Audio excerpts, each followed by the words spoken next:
कि इस वीडियो में नया चैप्टर स्टार्ट करने जा रहे हैं विद्युत धारा, जिसे इलेक्ट्रिक करंट कहते हैं। इसमें हम लोग 3 टॉपिक कवर करेंगे: विद्युत धारा, प्रतिरोध और ओम का नियम। इस तीनों के बारे में फुल डिटेल में जानेंगे। सबसे पहले जानते हैं विद्युत धारा के बारे में। विद्युत धारा होता क्या है? विद्युत धारा का मतलब है किसी भी चालक तार में से जितना कूलम आवेश हर 1 सेकेंड में प्रवाहित हो रहा हो, यानी बह रहा हो, उसमें से गुजर रहा हो, उसी को कहते हैं विद्युत धारा। और इसको डिनोट किससे करते हैं? इसको आई से डिनोट करते हैं। अगर टी समय में क्यू कूलम आवेश उसमें से प्रवाहित हो रहा हो तो इस तरह से फॉर्मूला क्या हो जाएगा? इस तरह से फॉर्मूला हो जाएगा आई बराबर क्यू बटा टी। आई बराबर क्यू बटा टी, ये फॉर्मूला हो जाएगा उसका, क्योंकि क्यू कूलम आवेश टी समय में प्रवाहित हो रहा है। और इसका मात्रक हो जाएगा कूलम बटा सेकेंड, यानी क्यू का मात्रक होता है कूलम, टी का मात्रक होता है यानी समय का मात्रक सेकेंड होता है। इस तरह से कूलम बटा सेकेंड, इसको हम लोग एम्पियर कहते हैं। अब ये यहाँ पे एक वायर का छोटा सा टुकड़ा है जिसमें से क्यू आवेश प्रवाहित हो रहा है टी समय में, तो इसको हम लोग कहेंगे विद्युत धारा। देखिए परिभाषा क्या लिख सकते हैं हम लोग? 2 तरह से परिभाषा लिख सकते हैं। पहला तो परिभाषा लिख सकते हैं, आवेश के प्रवाह की दर को धारा कहते हैं। यही धारा विद्युत धारा, धारा यानी विद्युत धारा। इसमें हम लोग वही धारा के बारे में पढ़ेंगे। आवेश के प्रवाह की दर को धारा कहते हैं, यानी विद्युत धारा कहते हैं। दूसरा परिभाषा हम लोग लिख सकते हैं, इकाई समय में प्रवाहित होने वाले आवेश की मात्रा को विद्युत धारा कहते हैं। इकाई समय का मतलब है 1 सेकेंड में जितना आवेश प्रवाहित हो रहा हो उस चालक तार से, उसको हम लोग कहेंगे विद्युत धारा।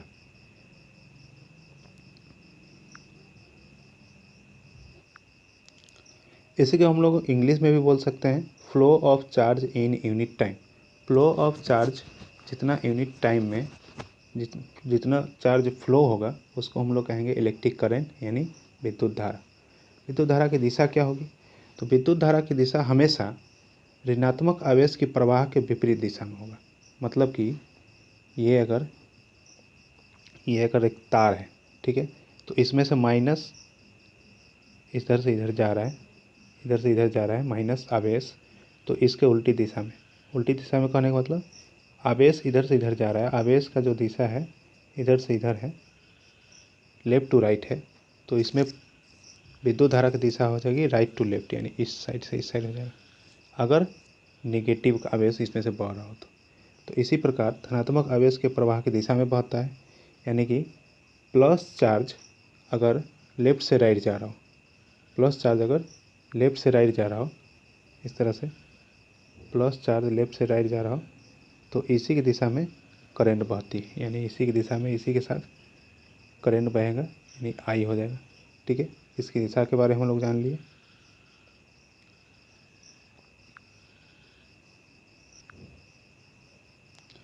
यानी कि ये एक तार है, इसका छोटा सा टुकड़ा है, इसमें से करंट आई अगर यहाँ पे हम लोग लेफ़्ट टू राइट दिखा रहे हैं तो इसका मतलब है कि plus charge left to right ही जा रहे हैं, राइट टू लेफ़्ट जा रहा है। इसमें भी राइट टू लेफ़्ट जा रहा है, इसमें भी राइट टू लेफ़्ट जा रहा है, यानी दोनों करंट और आवेश दोनों राइट टू लेफ़्ट जा रहा है। बीच वाले फिगर में हम लोग देख रहे हैं कि आई जा रहा है लेफ़्ट टू राइट और आवेश जा रहा है राइट टू लेफ़्ट, यानी ये अपोजिट डायरेक्शन हो गया। और हम लोग इतना समझ चुके हैं पहले से कि आवेश अगर प्रवाह हो रहा हो तभी विद्युत धारा प्रवाह होगी, नहीं तो नहीं होगी। इसका मतलब कि अगर स्थिर आवेश है तो करंट का मान कितना होगा? 0 होगा, यानी आई का मान 0 होगा। आई इक्वल टू 0। नोट, गतिशील आवेश ही धारा प्रवाह करते हैं, यानी आवेश अगर स्थिर अवस्था में है, रुका हुआ है, तो वह धारा प्रवाहित नहीं कर सकता है। ठीक है, इसको हम लोग एग्जाम्पल से समझते हैं। एक क्वेश्चन दिया हुआ है, 4 माइक्रोकूलम आवेश 8 मिनट तक, 4 माइक्रोकूलम आवेश 8 मिनट तक किसी धातु की तार पर स्थिर अवस्था में रहता है, तो उत्पन्न धारा का मान निकालना है। यानी कि ये हो गया Q का वैल्यू, ये हो गया T का वैल्यू, और हम लोग उत्पन्न धारा का मान निकाल सकते हैं। फॉर्मूला हम लोग को पता है, I इक्वल टू Q/T। लेकिन इसमें एक बात यह है कि ये आवेश जो है प्रवाहित नहीं हो रहा है, यानी स्थिर अवस्था में, यहाँ पे लिखा हुआ है स्थिर अवस्था में। जब स्थिर अवस्था में है तो करंट यानी धारा प्रवाहित हो ही नहीं रहा है, तो इसमें धारा का मान तो निकलेगा ही नहीं। अगर हम लोग निकाल लेंगे I equal to Q by T से, क्यू का वैल्यू रख देंगे, टी का वैल्यू रख देंगे, तो ये कुछ वैल्यू आ जाएगा, तो ये लेकिन ये रॉन्ग हो जाएगा। इस तरह से हम लोग नहीं बना सकते हैं। राइट क्या होगा, स्थिर आवेश है, इसके कारण I इक्वल टू 0 एम्पियर, क्योंकि आवेश स्थिर अवस्था में है। तो इस तरह से हम लोग समझ सकते हैं कि आवेश अगर गति की अवस्था में हो तभी प्रवाहित होगी। यानी कौन सा आवेश, तो प्लस आवेश के दिशा में धारा प्रवाहित होती है, माइनस आवेश के उल्टी दिशा में धारा प्रवाहित होती है। इसको हम लोग समझ लिए। अब आगे जानते हैं प्रतिरोध के बारे में। पहला टॉपिक कवर हो गया, विद्युत धारा के बारे में हम लोग समझ लिए। अब आगे जानते हैं प्रतिरोध के बारे में। प्रतिरोध क्या होता है, हम लोग अगर धारा प्रवाह करना चाहते हैं किसी चालक तार से और उसमें बीच में बाधा उत्पन्न हो गया, यानी कोई ऐसा मटेरियल है, कोई ऐसा वस्तु अगर बीच में लगा हुआ हो परिपथ के बीच में, और वह धारा में बाधा उत्पन्न करता हो, धारा के प्रवाह में यानी उसके बहने में बाधा उत्पन्न करता हो, उसे रोकता हो, तो उसे हम लोग प्रतिरोध कहेंगे, उस वस्तु को प्रतिरोध कहेंगे। इसको हम लोग इंग्लिश में इस तरह से बोल सकते हैं, resistance is the opposition, resistance is the opposition that a substance offers to the flow of electric current. इसका मतलब है रेजिस्टेंस क्या है, एक अपोजिशन है जो ऑफर करता है फ्लो ऑफ चार्ज को रोकने में, अपोज करता है फ्लो ऑफ चार्ज में, ठीक है, फ्लो ऑफ चार्ज को अपोज करता है, यानी धारा को बहने में रोकता है, तो इसे हम लोग प्रतिरोध कहेंगे, ठीक है। इस तरह से प्रतिरोध को R से सूचित किया जाता है, क्योंकि R से रेजिस्टेंस होता है और R कैपिटल R से हम लोग इसको सूचित करते हैं। और ये पदार्थ है, मान लीजिए कोई भी पदार्थ है जिसमें बद्ध इलेक्ट्रॉन है, मतलब इलेक्ट्रॉन यहाँ पे अंदर में वहाँ पे अवस्थित है, और धारा में उत्पन्न बाधा का कारण जो होता है ये बद्ध इलेक्ट्रॉन होता है। इस रेजिस्टेंस यानी प्रतिरोध का मात्रक क्या होता है, तो इसका मात्रक ओम होता है, सिंपल ओम इस तरह से लिखा जाता है, जिसको हिंदी में ओम भी हम लोग लिख सकते हैं इस तरह से, ये ओम हो जाएगा। सर्किट सिंबल क्या होगा, यानी परिपथ में जो सूचित किया जाएगा प्रतिरोध को किस प्रकार सूचित किया जाएगा, बिल्कुल इस प्रकार सूचित किया जाएगा, नीचे लिखा हुआ है, इस तरह लाइन बना हुआ रहता है, बीच में ये इस तरह से बना हुआ रहता है, तो ये हम लोग समझ जाएंगे क्या है, प्रतिरोध है। यानी प्रतिरोध को परिपथ में इस प्रकार से सूचित किया जाता है, जिसके दो टर्मिनल होते हैं, एक साइड से करंट आता है और दूसरी तरफ निकलता है, और ये धारा के बहने में गतिरोध उत्पन्न करता है, यानी उसके प्रवाह की दिशा को, प्रवाह को रोकता है, ठीक है।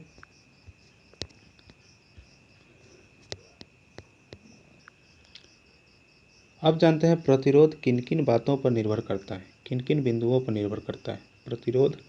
हम लोग पिछले चैप्टर में ये पढ़ चुके हैं, प्रतिरोध जो होता है वो पृष्ठ क्षेत्रफल पर भी निर्भर करता है, चालक की लंबाई पर भी निर्भर करता है, और चालक का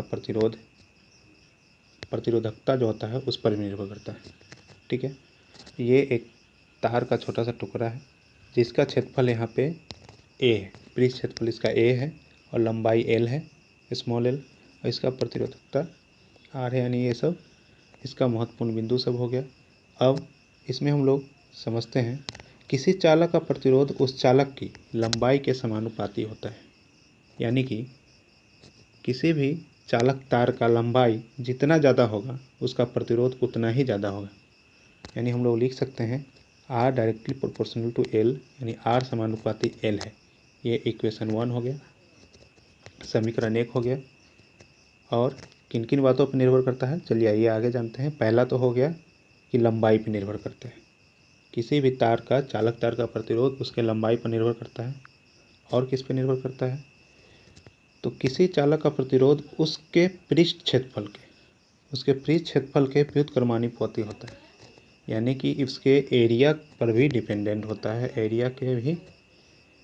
एरिया पर भी निर्भर करता है, इसके व्युत्क्रमानुपाती होता है। यानी हम लोग लिख सकते हैं यहाँ पे R व्युत्क्रमानुपाती 1/a, यानी R directly proportional to 1/a होता है, यानी आर व्युत्क्रमानुपाती होता है उसके क्षेत्रफल के। पीछे जो हम लोग को समीकरण 1 मिला था और इस यहाँ पे समीकरण 2 मिला है, इन दोनों समीकरण के सहायता से हम लोग कह सकते हैं कि आर डायरेक्टली प्रोपोर्शनल टू हो जाएगा आर समानुपाती L/A के। और ये L/A के बगल में हम लोग जैसे ही बराबर का चिन्ह लाएंगे तो यहाँ से समानुपाती हट जाएगा और उसके बदले एक नियतांक आ जाएगा, स्थिरांक आ जाएगा, जिसको हम लोग रो बोलते हैं। और रो क्या होता है? तो ये प्रतिरोधकता होता है, किसी मटेरियल का प्रतिरोधकता, जिसे हम लोग रो से डिनोट करते हैं। रो क्या है? एक स्थिरांक है जिसे प्रतिरोधकता कहते हैं। इसका मात्रक क्या हो जाएगा? इसका मात्रक ओम मीटर हो जाएगा। ओम मीटर कैसे हो जाएगा? तो हम लोग आराम से निकाल सकते हैं। जैसे इस फार्मूला से आर का मात्रक क्या हुआ? ओम हुआ, लिख सकते हैं। और यहाँ पे हमको रो का प्रतिरोध निकालना है, इसको रो बोलते हैं, ठीक है। हिंदी में हम लिख देते हैं रो कहते हैं। इसका मात्रक हम लोग निकाल रहे हैं, यहाँ पे रो हो जाएगा रो, और ऊपर में एल है, यहाँ पे एल है, तो एल का क्या होता है? मीटर, और नीचे ए है यानी क्षेत्रफल है, तो इसका होता है मीटर स्क्वायर। 1 मीटर से ऊपर से नीचे का स्क्वायर कट जाएगा, नीचे का स्क्वायर कट जाएगा तो यहाँ बच जाएगा मीटर, और ये इधर में जाकर मल्टीप्लाई हो जाएगा, यानी रो का मात्रक आ जाएगा। तो क्या हो जाएगा? ओम इंटू मीटर, यानी कि प्रतिरोधकता का मात्रक होता है ओम इंटू मीटर। चलिए आगे बढ़ते हैं। अब अगला पढ़ना है ओम का नियम। प्रतिरोध के बारे में हम लोग जान लिए, अब जानते हैं ओम के नियम के बारे में। ओम का नियम क्या होता है? ओम का नियम कहता है यदि किसी चालक की भौतिक अवस्थाएं क्या क्या होती हैं? ताप यानी टेम्परेचर, दाब यानी प्रेशर, लंबाई यानी लेंथ, ये सब अगर समान रहे, अगर नहीं बदले, चेंज नहीं हो, तो उस चालक के सिरों पर, उस चालक के दोनों सिरों पर, दोनों टर्मिनल पर जो विभवांतर उत्पन्न होगा उसमें बहने वाली धारा के समानुपाती होगा। यानी यदि किसी चालक की भौतिक अवस्थाएं कुछ भी अगर नहीं बदले तो उस पर जो विभवांतर उत्पन्न होगा धारा के समानुपाती होगा हमेशा। यानी हम लोग कह सकते हैं V directly proportional to I, V directly proportional to I। और जैसे ही डायरेक्टली प्रोपोर्शनल यानी समानुपाती का चिन्ह हटाएंगे तो यहाँ पे एक स्थिरांक आ जाएगा जिसको हम लोग प्रतिरोध कहते हैं। यानी फार्मूला हो जाएगा V equal to RI, V equal to RI हो जाएगा इस तरह से। और यहाँ से हम लोग प्रतिरोध का मान निकाल सकते हैं स्थिरांक का, जिसको हम लोग V/I बोलेंगे, V/I यानी स्थिरांक कांस्टेंट। V क्या होता है? V का मतलब है चालक के सिरों पर विभवांतर, यानी जिसको इंग्लिश में हम लोग पोटेंशियल बोलते हैं, पोटेंशियल डिफरेंस। विभवांतर का मतलब होता है पोटेंशियल डिफरेंस, विभव का मतलब होता है पोटेंशियल।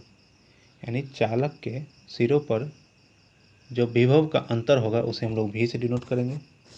I से हम लोग चालक में प्रवाहित धारा को डिनोट करते हैं, और R से चालक का प्रतिरोध, इसे हम लोग डिनोट करते हैं।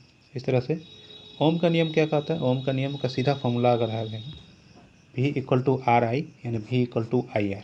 इससे हम लोग इसको हम लोग ओम का नियम कह सकते हैं R इक्वल टू V/I। चलिए आगे बढ़ते हैं। ग्राफ, किसका ग्राफ है? तो V/I का ग्राफ क्या होगा?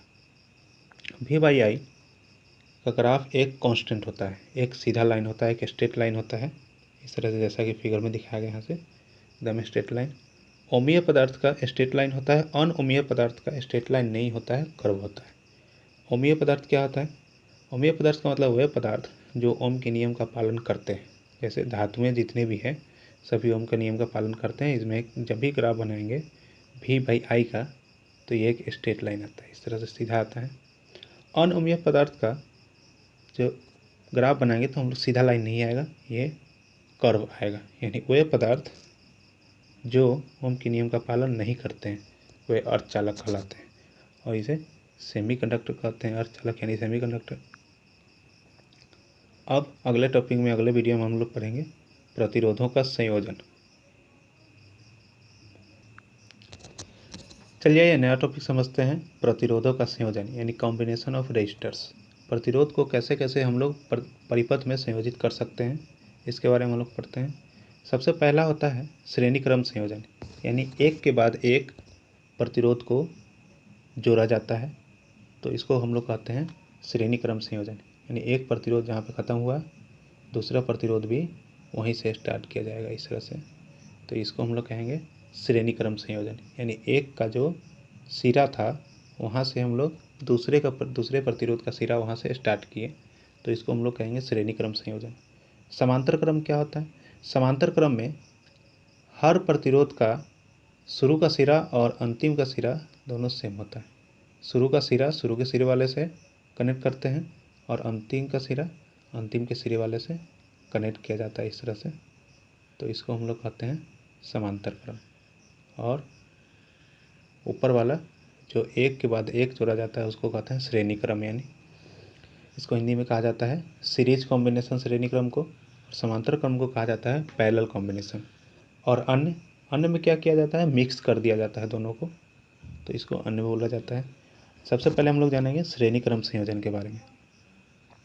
श्रेणी क्रम में हम लोग नीचे एक बैटरी यानी एक सेल का यूज किए हैं। यहाँ पे एक स्विच लगा हुआ है जिसमें से अगर ये पॉजिटिव है, इधर यहाँ पॉजिटिव है इस साइड से, तो यहाँ से धारा उत्पन्न होगी इस तरह से जाएगी और इस तरह से इंटर करेगी। तो यहाँ पे R1 से होके R2 से होके फिर धारा यहाँ पे माइनस तक पहुँचेगी, यानी एक लूप बनाएगा। अब यहाँ पे हम लोग श्रेणी क्रम संयोजन में समतुल्य प्रतिरोध क्या होगा इसका हम लोग मान निकालना चाहते हैं। तो इसमें इस फिगर में हम लोग देख सकते हैं कि इसमें धारा प्रत्येक प्रतिरोध में समान बहती है, यानी धारा इधर से जाएगा तो R1 में भी उतना ही धारा, R2 में भी उतना ही धारा, इस तरह से दोनों प्रतिरोध में एक समान धारा बहेगी। इससे हम लोग लिख सकते हैं I1 = I2 = I। I1 क्या है? प्रतिरोध 1 में बहने वाली धारा। I2 क्या है? प्रतिरोध R2 में बहने वाली धारा। और I क्या है? शुरुआती धारा, यानी पूरे परिपथ का जो धारा है। तो इस तरह से हम लोग लिख सकते हैं ओम के नियम से V = IR, V = IR हो जाएगा। तो इस तरह से V1 = I1 R1, और I1 को हम लोग I लिख सकते हैं यहाँ से, ठीक है, तो हो जाएगा I × R1। तो V1 = I R1 और V2 = I R2, ऐसे हम लोग लिख सकते हैं V2 = I R2।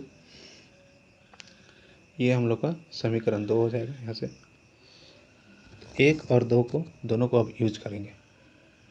अब इसमें V = V1 + V2, V का मान क्या होगा, यानी कुल विभवांतर क्या होगा? V1 + V2।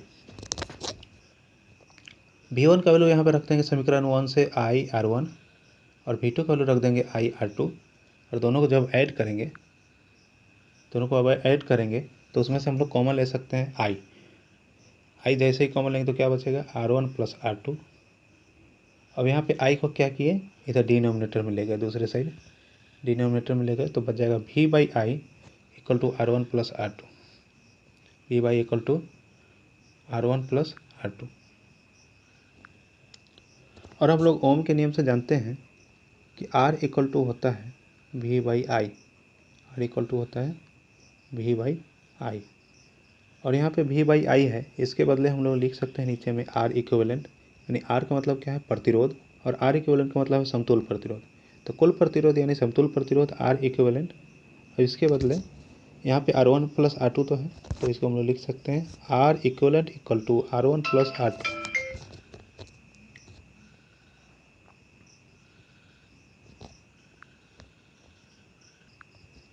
और यहाँ पे R1 + R2 क्या निकला?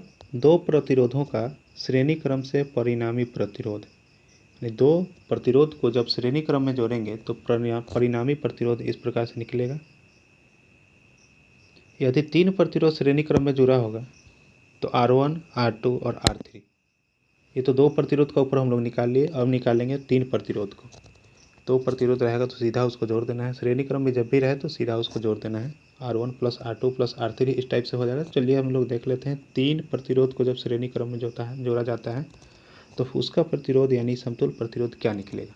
तो यहाँ पे हम लोग फिगर बना लिए, 3 प्रतिरोध को R1, R2 और R3 को श्रेणी क्रम में ऐड करती है। तो यहाँ पे R1 का जो विभवांतर है, V1 हो गया, R2 का जो विभवांतर है V2 हो गया, R3 का विभवांतर V3 हो गया। और यहाँ पे कुल विभवांतर इसका भी है। ठीक है, और इसमें से हम लोग देख सकते हैं कि हर एक प्रतिरोध में से जो धारा बहेगी उसका मान I होगा। तो हम लोग यहाँ पे लिख सकते हैं I equal to I1 equal to I2 equal to I3,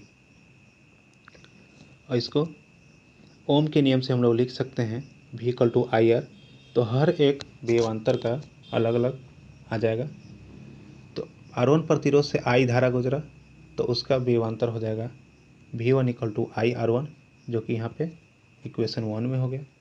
उसी तरह V2 इक्वल टू IR2, इसी तरह V3 इक्वल टू IR3। ये तीनों यहाँ से मिल गया, इक्वेशन 1, इक्वेशन 2 और इक्वेशन 3।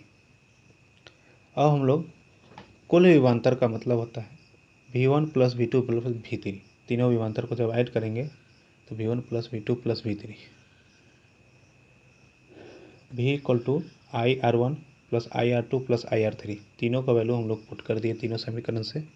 तो V इक्वल टू हो गया I into R1 plus R2 plus R3। I common ले लिए, और I कॉमन लेने के बाद अगले स्टेप में I को हम दूसरे साइड डिनोमिनेटर में ले गए, इधर गुना में था उधर गया भाग में। तो V by I equal to बच गया R1 plus R2 plus R3, और V बाई आई को हम लोग लिख सकते हैं R इक्विवेलेंट। V बाई आई का मतलब है R, यानी समतुल्य प्रतिरोध। ओम की नियम से भी होता है। यहाँ से हम लोग अगर V बाई आई का वैल्यू निकालेंगे तो यहाँ से R आएगा, यानी वही R यहाँ पे R इक्विवेलेंट लिख दिए। R1 plus R2 plus R3 किसका वैल्यू हो गया? समतुल्य प्रतिरोध का। ये समतुल्य प्रतिरोध का मान निकल गया। अर्थात तीन प्रतिरोध अगर समांतर क्रम में या श्रेणी क्रम में जुड़ा हुआ होगा तो हम लोग इसको इस तरह से निकाल सकते हैं कि कैसा होगा, सीधा जोड़ना पड़ेगा या उसके अपोजिट के जोड़ना पड़ेगा। तो इतना हम लोग देख चुके हैं श्रेणी क्रम में कि जब 1, 2 या 3 जितना भी श्रेणी क्रम में प्रतिरोध जुड़ा हो तो उसको हम लोग को सीधे जोड़ देना है और समतुल्य प्रतिरोध निकल जाएगा। ये तो हो गया श्रेणी क्रम में। अब अगला पढ़ेंगे इसमें समांतर क्रम में अगर उसको संयोजित किया जाए तो उसका समतुल्य प्रतिरोध क्या होगा। चलिए उसका निकालते हैं, अब आगे समझते हैं। समांतर क्रम में कुछ इस प्रकार से संयोजित किया जाएगा। समांतर क्रम में एक दूसरे के समांतर में हर एक प्रतिरोध को लगाया जाता है। जैसे कि यहाँ पे देख रहे हैं फिगर में, ये हो गया R1 और ये हो गया R2, एक दूसरे के समांतर क्रम में लगाया गया। दोनों का शुरू का बिंदु एक ही जगह पर है, दोनों का अंतिम का बिंदु एक जगह पर है। ठीक है, और यहाँ से एक मेन विभवांतर लगाया गया जहाँ पर प्रतिरोध, ये दोनों प्रतिरोध से होकर के धारा जो गुजरेगी वो दोनों बट जाएगा। यानी I का मान तो शुरू में तो I रहेगा, लेकिन बाद में जाके दोनों प्रतिरोध से अलग अलग धारा प्रवाहित हो जाएगी और लास्ट में जाके फिर मिल जाएगी। तो यहाँ पे I करंट आ जाएगा और यहाँ पे हम लोग को समतुल्य प्रतिरोध निकालना है। समतुल्य प्रतिरोध फिर भी ओम के नियम से ही निकालना है। तो चलिए हम लोग निकालते हैं, इसको समझते हैं। यहाँ इसमें विभवांतर भी प्रत्येक प्रतिरोध के सिरों पर समान होता है, क्योंकि प्रत्येक प्रतिरोध के सिरे समान होते हैं। प्रत्येक प्रतिरोध के सिरे समान होते हैं, इसके कारण प्रत्येक प्रतिरोध के सिरों पर जो भी होगा वो समान होगा। इस तरह से हम लोग लिख सकते हैं V1 equal to V2 equal to V। श्रेणी क्रम में हम लोग देखते थे कि करंट यानी धारा जो होता था सभी प्रतिरोध के समान होता था, लेकिन इसमें जो विभवांतर होगा वो सभी प्रतिरोध पर समान होगा, सभी प्रतिरोध के सिरों पर समान होगा। यानी V1 क्या हो गया? प्रतिरोध R1 के सिरों पर विभवांतर। V1 क्या होगा? प्रतिरोध R2 के सिरों पर से विभवांतर। यहाँ पे R2 होना चाहिए था, R2 प्रतिरोध R2 के सिरों पर विभवांतर। इस तरह से ओम के नियम से हम लोग कह सकते हैं I equal to V by R, और I क्या वैल्यू क्या हो जाएगा? I1 प्लस I2, क्योंकि पिछले फिगर में हम लोग देखे थे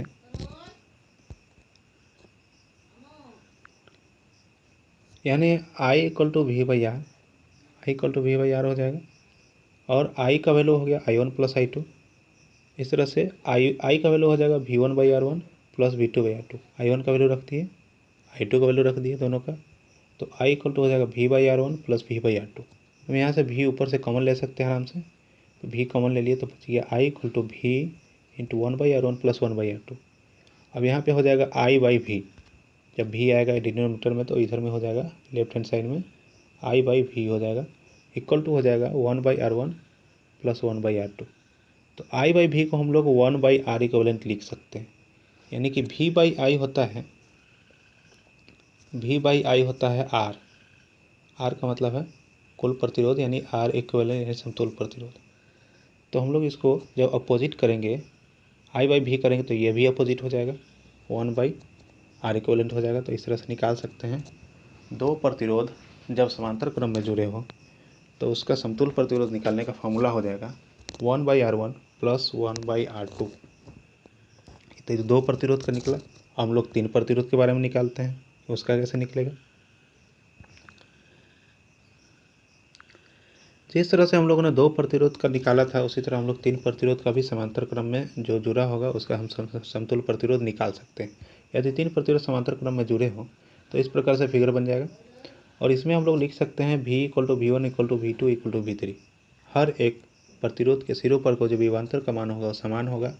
हम लोग लिख सकते हैं यहाँ पे करंट I जो जा रहा है ये तीनों में बढ़ जाएगा, तीनों प्रतिरोध में बट जाएगा। ठीक है, तो इस तरह से लिख सकते हैं I equal to I1 plus I2 plus I3। I1 plus I2 plus I3 तीनों का मान जब ऐड करेंगे जोड़ेंगे तब आएगा I का मान। इस तरह से I का वैल्यू यहाँ पे लिख देंगे, I हो जाएगा, I1 का वैल्यू हो जाएगा V1/R1, I2 का वैल्यू हो जाएगा V2/R2, I3 का वैल्यू हो जाएगा V3/R3। अब क्या करेंगे, V1 equal to V2 equal to V3 था तो हम तीनों के यहाँ पे V लिख देंगे यहाँ से और तीनों को कॉमन ले लेंगे तो हो जाएगा I equal to V into 1/R1 plus 1/R2 plus 1/R3। और यहाँ पे फिर जैसे दो प्रतिरोध में निकाले थे इसी तरह इसमें भी आ जाएगा I बाई V, और I बाई V को हम लोग लिख सकते हैं 1/R इक्विवेलेंट। ठीक है, 1/R इक्विवेलेंट इक्वल टू हो जाएगा 1/R1 plus 1/R2 plus 1/R3। यानी कि हम लोग देख चुके हैं कि श्रेणी क्रम जब था तो उसमें समतुल्य प्रतिरोध निकालने के लिए सीधा हम लोग को जोड़ देना था, लेकिन इसमें समांतर क्रम अगर संयोजन है तो इसमें हम लोग को अपोजिट करके जोड़ना पड़ेगा। इस तरह से हम लोग निकाल सकते हैं।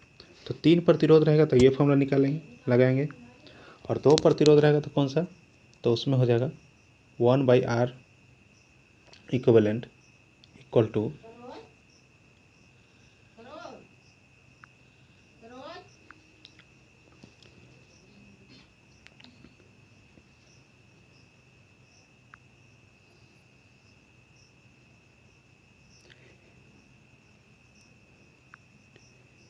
यानी कि दो प्रतिरोध रहेगा तो हम लोग लिख सकते हैं 1/R equivalent equal to 1/R1 plus 1/R2